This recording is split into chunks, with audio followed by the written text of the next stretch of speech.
So if you don't know the story, you're not from San Diego, there was floods last year because we had a ton of rain. South San Diego, which I would say is probably, they call it the underserved community of San Diego, had a lot of their homes destroyed. People had to rebuild and people were underwater. It was a disaster. Like it just absolute calamity. It looks like a hurricane aftermath. It did. That's a good way to put it. That's a perfect way to put it, is like if you look at all that footage of like in Florida or in the South when a hurricane hits, that's what South San Diego looked like last year. Like people were taking boats to like get down the street. Like that's how bad it was. Mostly because the city is not maintaining that part of San Diego and they're not keeping up with the storm drains. They're not keeping up with the infrastructure. Remember, they were trying to raise our sales tax in here, down here in San Diego, just for that purpose. Although really the purpose was to plug that huge deficit hole that they had and then use some of it for infrastructure. You know, whatever, the devil's in the details. That's why you don't ever vote for any of these bonds or anything like that.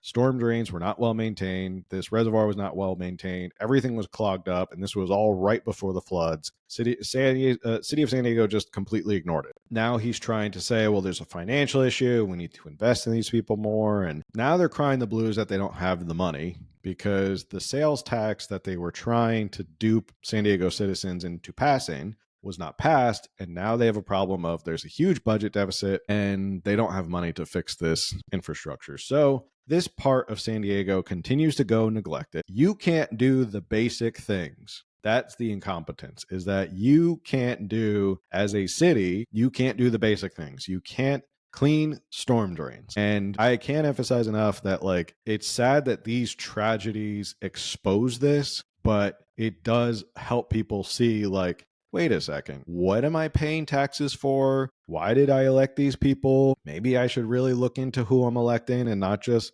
check their name because they're a D or an R and because that's my party. Like, people should be paying attention to what these local politicians are doing because clearly most of them are just collecting a nice fat paycheck and then they go on the news and cry the blues about how there's no money. Oh, there's no money for us or anything like that. And then they don't help you anyway.